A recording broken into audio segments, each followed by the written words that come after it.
Make fun to be on here. Boys and girls, ladies and gentlemen, welcome back to our YouTube channel. And I'm your boy, Casimiro, aka Classic Cas. And today, I've got amazing guests with me. We've been laughing before the recording, we've been talking, we've been engaging. So, I'm expecting an interesting conversation. I'm expecting a wonderful interview with them. I'm not going to introduce them because I might make mistakes, I'm going to let them introduce themselves, who they are, and what is it that they do. Okay, well, hi.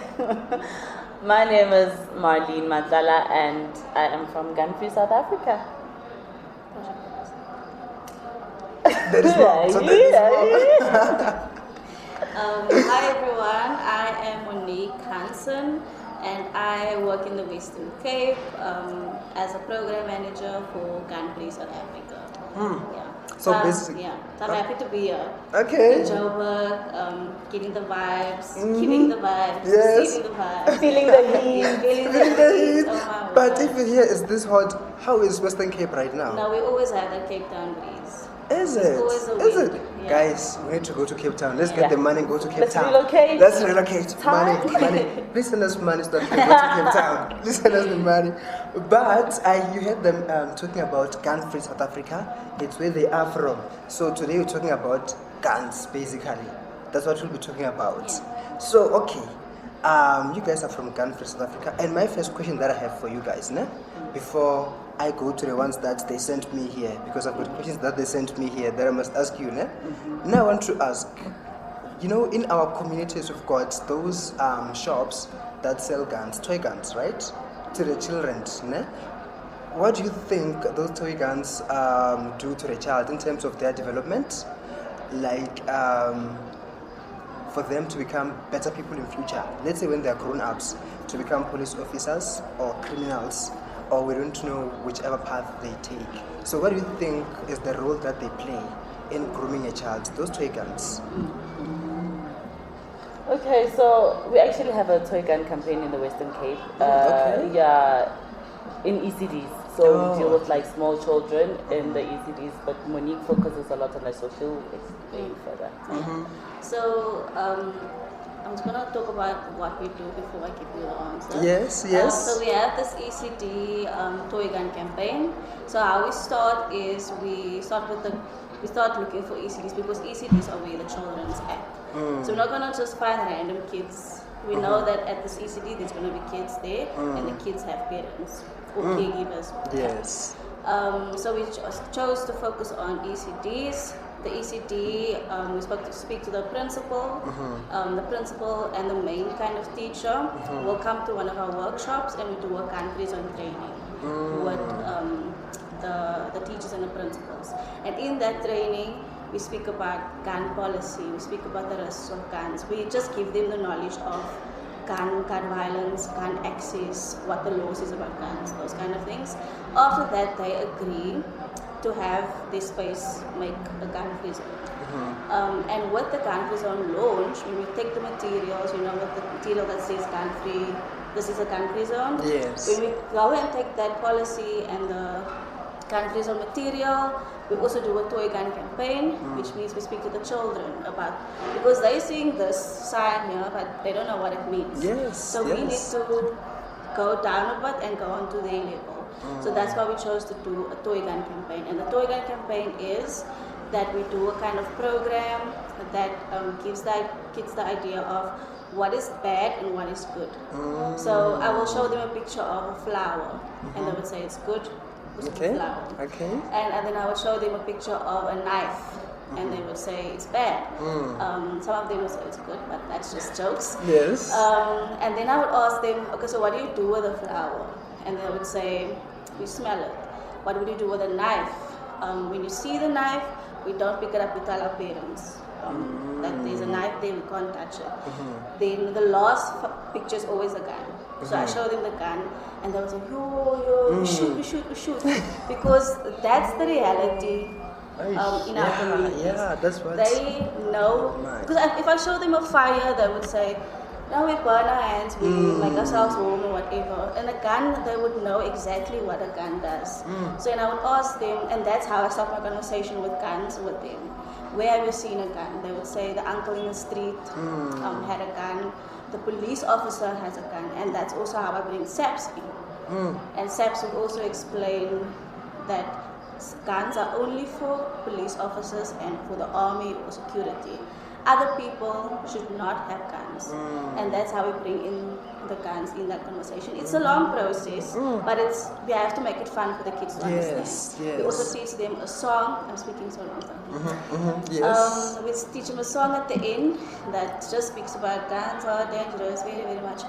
But that song, we planted it, so we have this Coco Melon background song in their favorites. It's their favorite. Yes, they like it. They like So we it. have to be creative with that. Yes. And then they go sing that at home.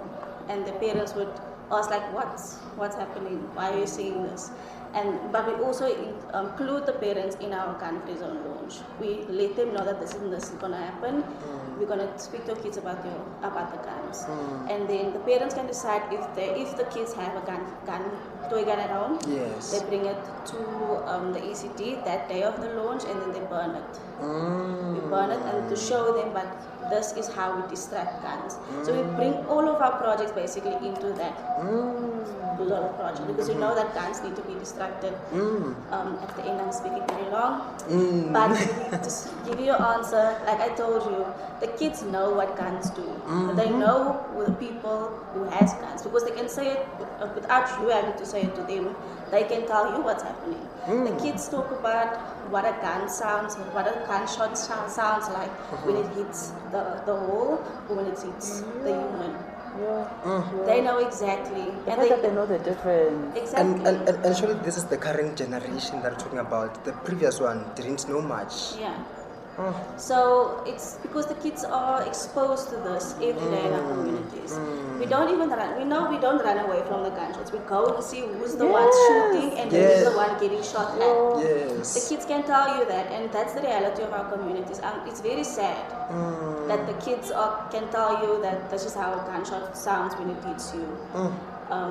And it's not guaranteed that the kids, when they grow up, that they would want a gun because they have a toy gun. But because of our reality that we live in, we can't take that risk. So we have to work with them from small baby steps. Yeah. So I hear you mentioning the different types of exposures that they're exposed to, right? I mean, we've got different communities. Yeah. Is the exposure in a place like this Alex, right? It's a township. Yeah. And the exposure in a place like Santin, maybe? Or a place like Bramley, which is surrounding Alex. Is it the same, or there's a difference there, even with the children? No, I think there's definitely a difference, because remember in the Western Cape there's more gang violence. You know, gangs shoot each other because of turf. There's a lot of And reasons. daylight. And sorry. Even daylight. Daylight doesn't matter, because you have a mission as a hitman to kill whoever needs to be killed. And the kids play in the park like it's nothing, and then just bullets flying, whatever. I think in Joburg it's more, I don't know, you guys can tell me. I'm just assuming that, I'm not assuming, but I should know this. That it's more robberies that they use the guns for, and hijacking, those kind of things. So it doesn't happen lively in front of everyone. Like with gang violence, it happens in front of us. Our people are part of that gang violence. So there's definitely a difference between the Joburg kind of gun dynamic, gun violence, and the Western Cape. Yes, because you see, like you mentioned that here it's done for robberies and for car hijackings, and that side is it's a different story. Yeah. I've been a victim of it before. You know, I was robbed, I think 3 years back with a gun, and it was June around that time, so it was late. And given that it was dark, I couldn't see the people that robbed me, and they used a gun, so I couldn't tell if it's a toy gun or if it's a real gun also, because it was late as well. So it's something which it does happen, but it's the Western Cape one. It's very, very interesting. You see, to see that it's happening during the day, and the children are used to it. They're playing like nothing's happening in the park. So the current generation that we are in, and the current life that we are living right now, it's no longer the same life that our parents used to live back in the days. Yeah. And we did not have too many guns back in the days compared to now, I guess. Yeah, it's all about gun access and gun demand.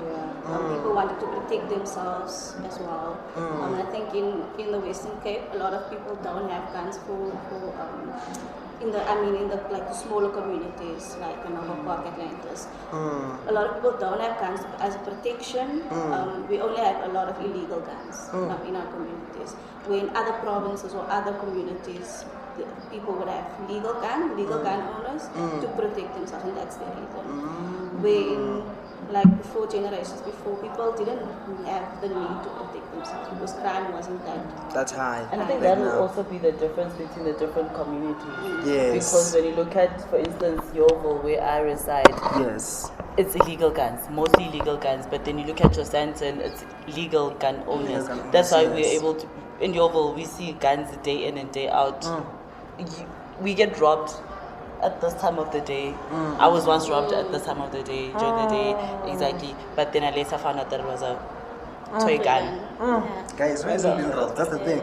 You see, if you're around this area, like Alex, Uville, Joburg, it's bad. it's bad. It's rare to find someone who hasn't been robbed with a gun. Actually, and you don't even know if it's a toy gun or a real gun. But on the aspect of gun violence also, because of course the real guns, like the ones which are owned legally and the illegal ones, right? I want us to go to the gun violence part that is happening as well throughout the country. What are the root causes of the gun violence in the country? I think mostly it would, it's very, very complex. I'd say unemployment, and there's just the constant nature of violence. Like, whenever we have like a small argument, it will escalate, and then when you have a firearm, then the escalation is even more intense because no one is going to tell you anything. You've got power. So it's just that nature of violence. It's also the history of violence. We've been experiencing violence. Apartheid. Yes, it has been It's happening. very violent, exactly. So I think just having that mentality that everything is violent, so people don't even believe, most people don't believe in our gun-free SA notion. It's just like, guys, this is really far-fetched, like it's impossible. But we get to a point where we're like, you as an individual, think about what you can do as an individual to create a safe space for yourself and the people around you. So it's really extremely complex. And on the one of saying that it's poverty and unemployment, right? Now, sometimes you find out in schools, maybe primary school or high school, a child went to school with a gun, right? And then they end up shooting one of the fellow peers that side, or a teacher, or they use the gun to rob the other peers after school, maybe, because within a gang of let's say it's young people, right? One of them has a gun in most cases, or two of them, right? So now, does that again fall within the scope of poverty? Or maybe with those ones, it's an issue of too much excitement and the issue of saying that I want to be bossy? In many cases, is because your parents have a gun, and parents assume that you don't know the code to the gun safe or whatever, because you're supposed to have a safe. Yes. And the kids will feel like, but the teacher wronged me on yesterday, or a peer wronged me, and I just need to do something about it. And fist fighting is not enough anymore, apparently. And he or she brings the father or the mother's gun, especially if the mother is also a police officer, the mother or the father. That's also a reason why kids bring, because they want to brag about it, and there's an accident maybe, or just wanted to kill, or not kill but shoot and injure that person. To cause harm, not to and kill. the firearm was the easiest thing to find and do something. But also at schools, right? Because there are other things which we did not receive the education of it that much. I feel like even with things like gun violence and the guns again, besides Gun Free South Africa, I don't know of any organization that it's out there to educate the public, you know? On guns. On guns. Even There at school. isn't. There Even at isn't. Yeah. And you guys are taking it from the foundation with the children in the ECDs to educate them and To schools, yes. to the businesses that we Yes. work with. Yeah, because if in Tembisa we work with your taverns, your restaurants, we turn the spaces into gun-free zones. So community members are in a position to be like, okay, I want the space to be a gun-free zone so that I can feel safe here. So we also work with our fellow NPOs, turn Yes, their yes. facilities into gun-free zones. So it starts from root level. going up. But with the one of working with the restaurants and the taverns and the shops, né? With the shops that sell guns, what conversations do you have with them? Because they are the ones which are selling guns to the community as well. What conversations do you have with them whenever you are working with them? We try not to directly work with gun owners because they are there's one thing that they know, that's that to use a gun, and the gun is the only thing that can protect me. That's the only mindset they have. So we try to not. We've had conversations of working with, there's a lot of other organizations that supports gun owners and gun licensing and those kind of things. So we try to not really engage with that and just focus on what our goals are. And that is to reduce gun violence, and that's by reducing gun access as well and strengthening our law. Yes, and still on that one, I think it's 2 years back or a year ago, you had a bill of The firearms yes. 2021. Yes, 2021, right? So that I take it that was a successive initiative that you guys launched as Gun Free South Africa. So it wasn't a launch from us, it was the state. Oh, the state. The government, how can I say, put it on the table. That community members can come and make the submission. So our role was to go to the community members and provide that platform for them to actually make the submissions, to be like, okay, this gun law should be strengthened. Or so we'd go there and educate them on the current gun laws, and then they'll be like, okay, this law should be strengthened, this one should be removed, this, we're not comfortable with this. So we'd have those conversations and they make the submissions and we take them to the forward. government. Okay. So I wouldn't say, we don't know if it's a success yet. We did meet with the Civilian Secretariat of Police and all those kind of things. And they took our submissions and it's part of the process now. So that's a success, I guess. Bringing in the community submissions and making it part of the consideration of changing and amending the law. So it's up to them now to make that decision if we are changing the law. Okay. So we'll see how that goes. And beside that story, do we have any other stories which were successes maybe? I mean, I feel like our gun-free zones are a constant success story. Because once we turn the space into a gun-free zone, we do actually go back to the place to monitor.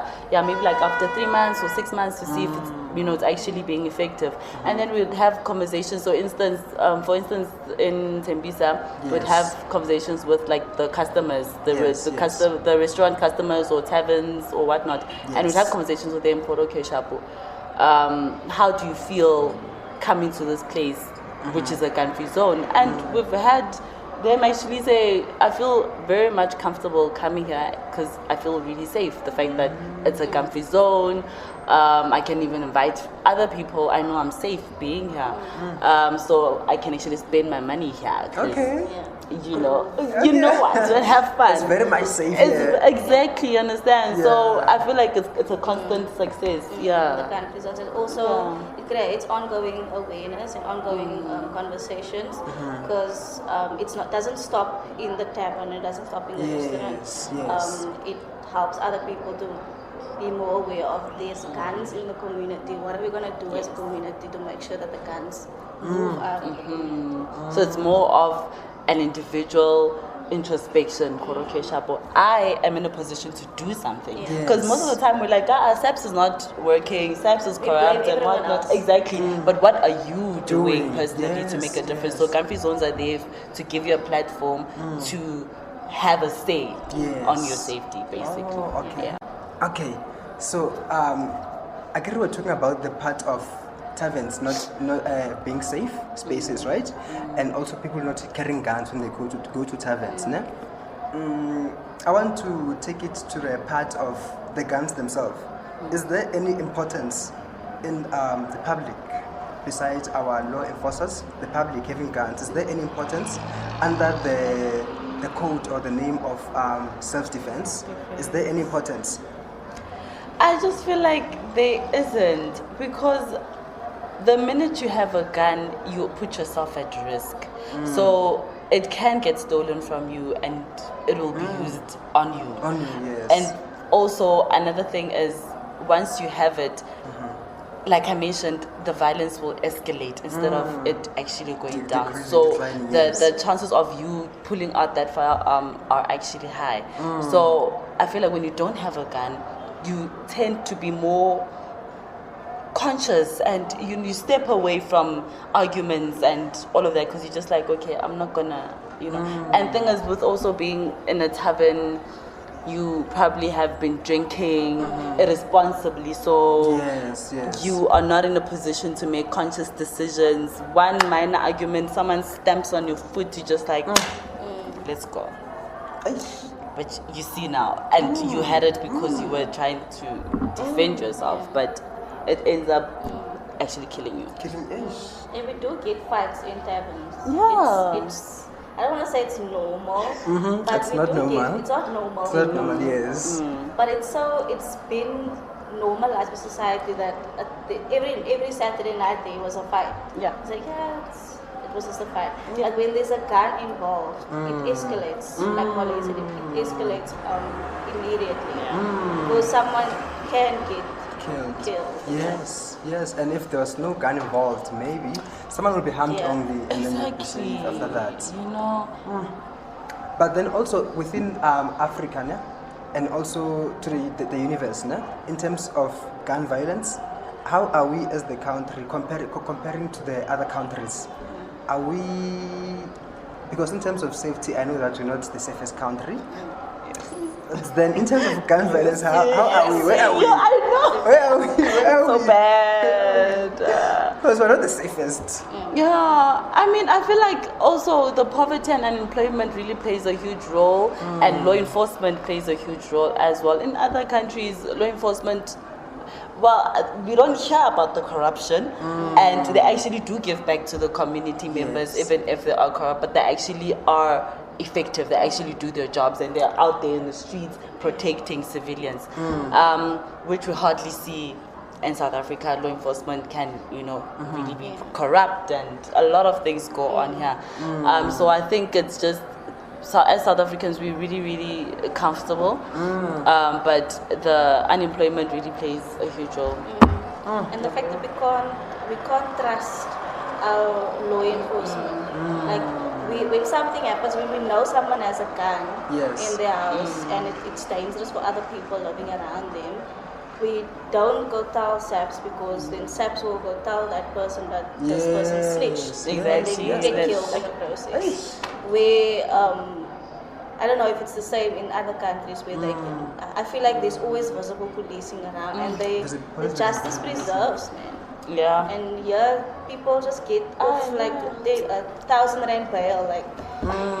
And your life is at risk. Yes, exactly. So people don't want to snitch, basically. Yeah. It's not even snitching. It's just you want to protect yourself. Yeah, exactly. You have a right to do so, but But we also have an anonymous crime stop where you can actually, what do you call this?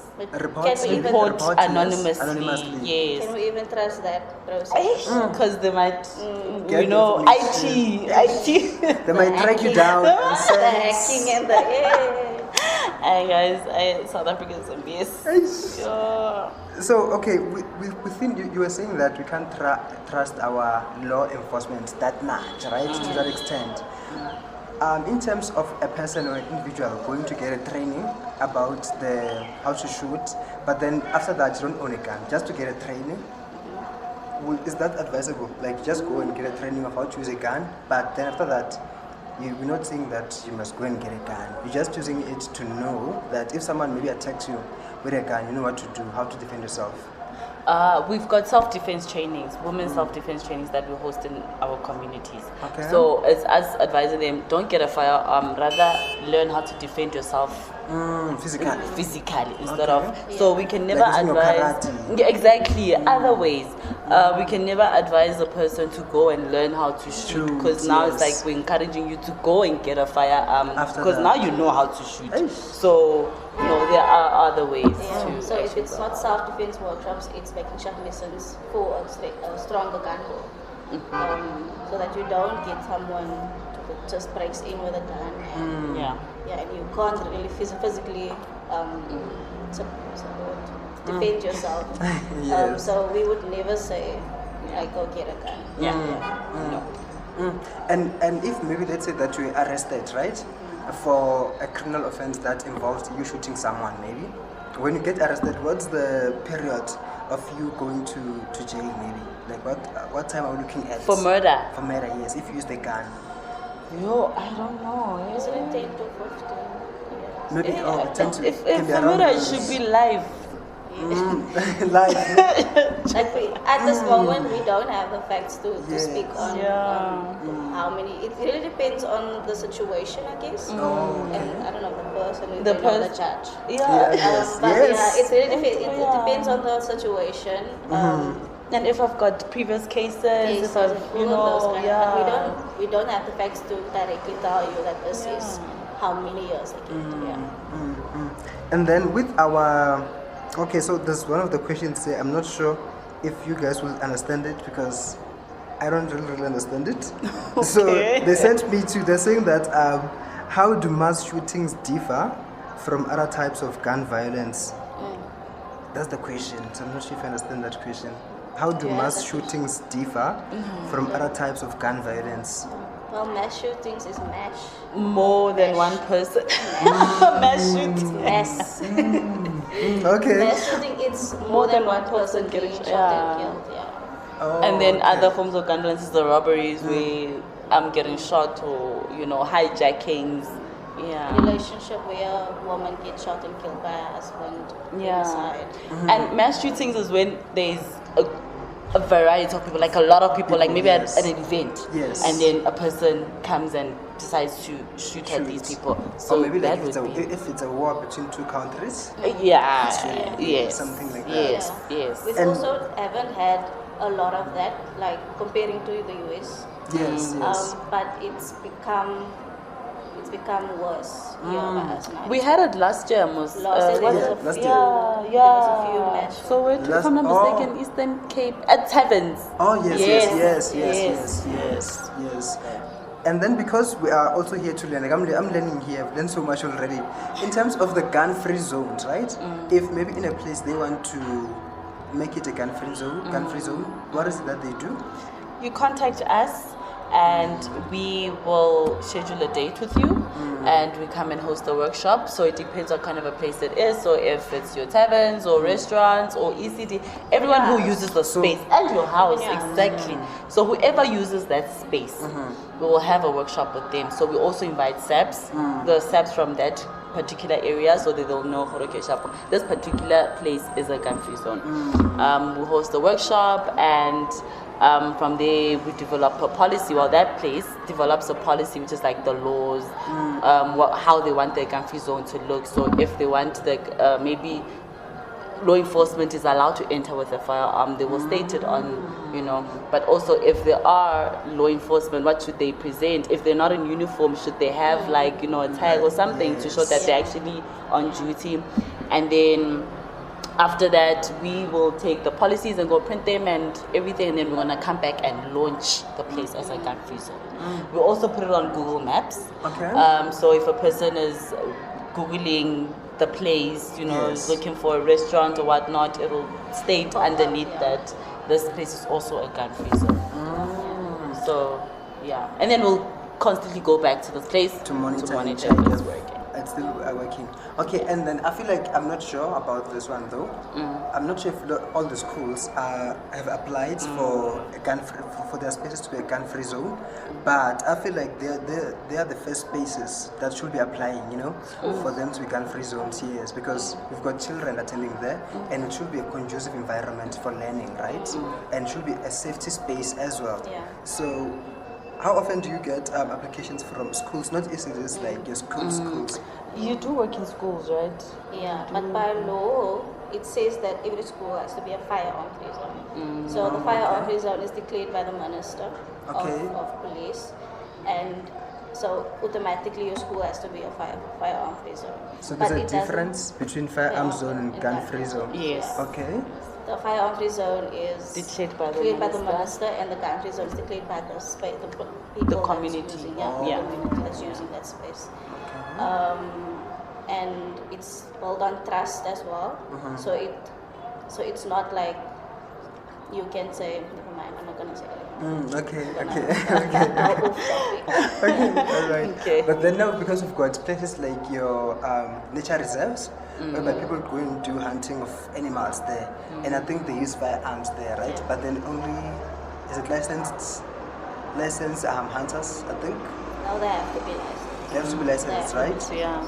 So that side, it means that it's partly a firearm zone, not fully a firearm zone, because they are still used nonetheless. Yeah. For hunting purposes, I guess.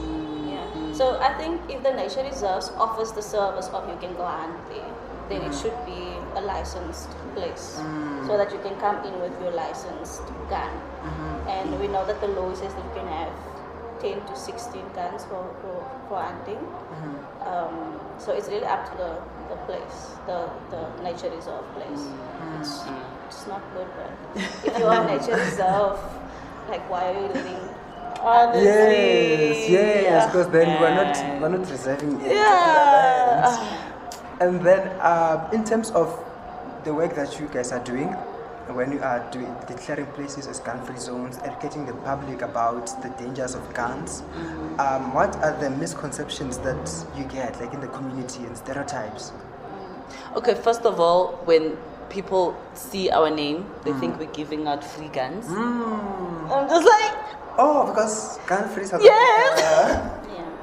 It's like, guys, come on. It's a nice conversation starter though. Yes. Give us guns. Exactly. They check out our banners. Where are the guns? Where are the guns? It's like, but you see now, they want guns. And then we step into the conversation and okay, why do you feel like guns are actually, important and why you want it? Your question? So it was the misconceptions. The first one is that they think that I dare to give them guns. Okay. So there's also, I don't know if it's a misconception or stereotype, but yesterday we met with SALTA. It's the alcohol liquor trading association. So they said sometimes it's not the tavern where the things happen, the gun shooting and the violence, but when people are going home, that's where the gun violence happens. Outside. So what happens after? So if we are making the tavern a gun-free zone, but how are we helping people outside? So those are the kind of questions that we get, and we're also working on. Because what are you doing as a customer for a community to also make your surroundings safe? So that means if the tavern is in the middle of a CBD, we're going to make all the other places then as a gun-free zone. But that there's more safer spaces. Yes. Maybe still on that one, right? I had the question now. We're talking about the taverns. You see, and going outside. Oh, okay. So if someone, right, has a license to have a firearm, but then obviously they would have acquired it through the self-defense method, I guess. And then it happens that they shoot someone. Let's say that they don't go to jail, they survive that phase. Ne? What happens to their license after that? I think it needs to be renewed, and he or she needs to be reevaluated in terms of checking if they actually still qualify to possess that the license. Maybe what kind of people qualify? for a license? People don't have a previous criminal record, anything that has to do with GBV or violence, and if you don't have a protection order against you, mental health. It's important. Huge, That one, very, very huge important. aid because it's hectic out here. So that those are the key. Competent test. Oh, Competence test, competent, When yes. you are applying for a firearm. But actually, that's actually a good question. What happens to them if they did use their firearm and shoot someone? I've never actually find out about that. You're asking all the questions that we are not thinking about. Oh, okay. So I'm basically saying that, guys, when you go back, Work. definitely. Go work. Yes. And the last one, it's kind of tricky, this one. Okay, let me see how I can ask it. So it also ran away, but I'm seeing one here from the ones that were sent, right? So it's saying that how do you engage with affected communities and survivors of gun violence in your work? But I think it's you never answered this one. We're talking about the one first of question. the one that I asked before is different. They were saying if someone shot someone, what happens to the What license? happens, yeah. So this one is saying that if someone has been affected and they're a survivor, how do you guys work with that person? Oh, that's what the question is. It's survivors of gun violence and victims of gun violence. Yes. And that's where the class action comes. Yes. That's why you said that. Okay, so we're doing this class action thing. Country is suing the state. The Suing. state meaning SAPS. Okay. The government, everyone that is involved in that Prince Logan situation. I don't know if you've heard about The Prince principal is it the Prince Lou. Prince Lou. Yeah. So no, Prince that's Lou not was a member of SAPS, and in 2010 we had an amnesty, a gun amnesty, where people handed in the unwanted guns. Guns were recovered from the streets, and obviously it needs to be distracted as soon as it gets to SAPS, as soon as you handed it in. But it wasn't distracted; it was still somewhere in a building somewhere, and Prince Lou decided he wants to sell those guns to Cape Flats gangsters. So I'm not going to go into detail into the long process of getting to this stage, but basically what we do, we're suing the state, we're working with families who've been affected by those guns that were sold in the Cape Flats. So it's families from Manobo Park, it's families from Elsie's, Paul East, East Rivier, Mitchell's Plain, those areas. We found 10 to 15 families at this point. So what we're doing, we are getting all the information from those families. What happened? Is the case still ongoing? Those kind of things. We're working with lawyers to get all the information that we need to sue the state. So we are not at that point where we can go to court or anything. It's just Still building the case. yeah. So I don't know if you know what a class action is. A class is usually everyone that falls under the same thing. So in this case, is they're suing because all of them experience the same thing. Okay. Guns were sold into the communities, and either a family member or a child or father or mother was shot by that gun that was sold, and that was the class action. And action is basically actioning on that. Actually, I'm learning actually today. I didn't know about that, and I didn't know about the class action as well. But now I know. Now I know. So. We also have the moms in Atlantis area. Okay. We're working with the moms who's lost children due to gun violence. We're trying to bring that into Joburg, actually, Gauteng area. Working with families who has lost children due to gun, or family members, and we help them speak to the detectives on the case, help them basically recover the guns, ask the question, where is the gun, the gun that was involved in shooting the family members, and making sure that the case closes at the end of the day. But it really empowers the people, the family members, the mother, the father, doesn't matter, to ask questions, to have a say, to go to court and support other families who has gone through that as well. And it really, the detectives have been on our case as well, because they're saying we're making their lives hard, but it's literally your job. It's a job. How are you Like making that. them? To make sure that the cases are ongoing, because a lot of these families that we are working with, the cases were off the court roll. And once we started working with them, we made sure that the cases are back on the court roll. So now the families have more, not closure, but they have knowledge now on where the case is at. Some of them didn't even know the case number of their cases, because detectives have never been there. Because you remember, a detective is supposed to go to your house and say this and this happened. This is the kind of evidence we have, the witnesses, whatever.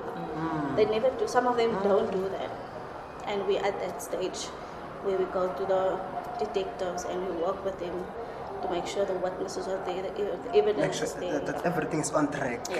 Nice, because then it's tricky. You are expecting justice to be served, but then they're not doing the work that needs to be done.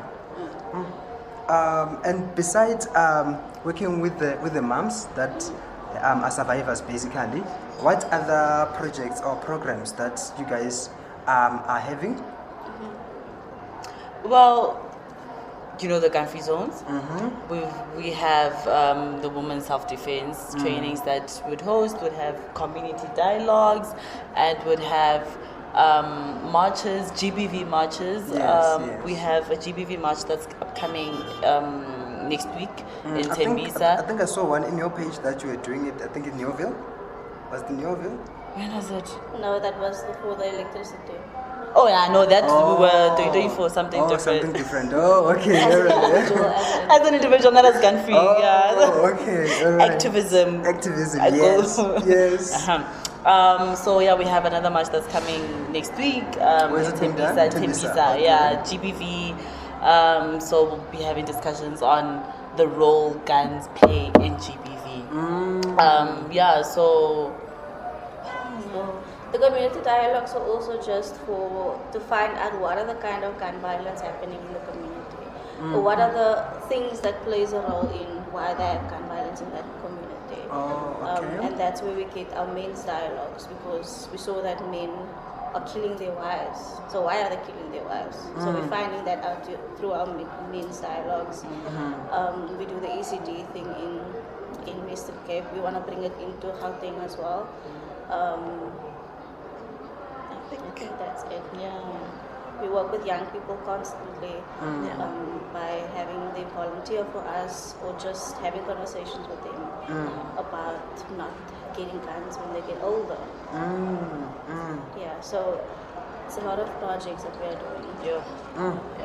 I mean, it's a lot of work that you guys are doing, and you still have too much work again to do from the questions. So just have to keep on pushing.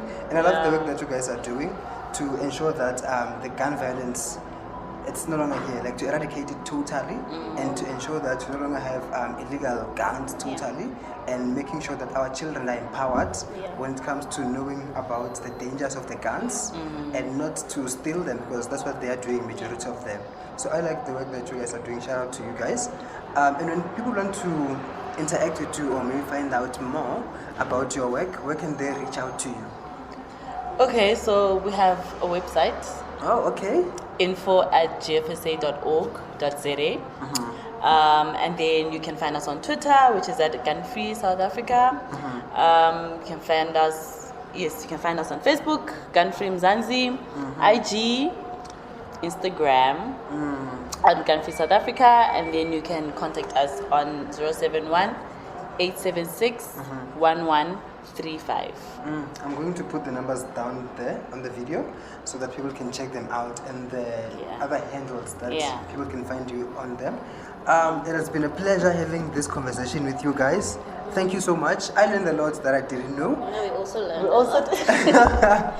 Thank you so much for having this conversation. I guess we'll have you back again. Maybe when gun violence is totally done, we're no longer having gun violence in our country, or maybe when we are, the number last country when it comes to gun violence, because now we're up there, so we need to drop, we need to go down, Yeah. So we'll definitely have you guys again, and thank you so much. for taking your time and being with us. Thank you for having us. We had fun. I had fun. Yeah. We had fun. We Yeah. didn't even look at our laptop. Honestly, like it's just it was pointless. It was pointless. Yeah. But then, you know, it's things that the community and the public is not aware of, such information that you are sharing. So, meaning that you need to have more conversations like these ones Definitely, to yeah. educate the public. Yeah. And make sure that we keep on raising awareness as well through this platform because it's powerful as well. Yeah. So, thank you so much, guys. Thank you. Please subscribe, share, comment, and like, guys. Thank you for watching. Bye. Bye. It was like on TV.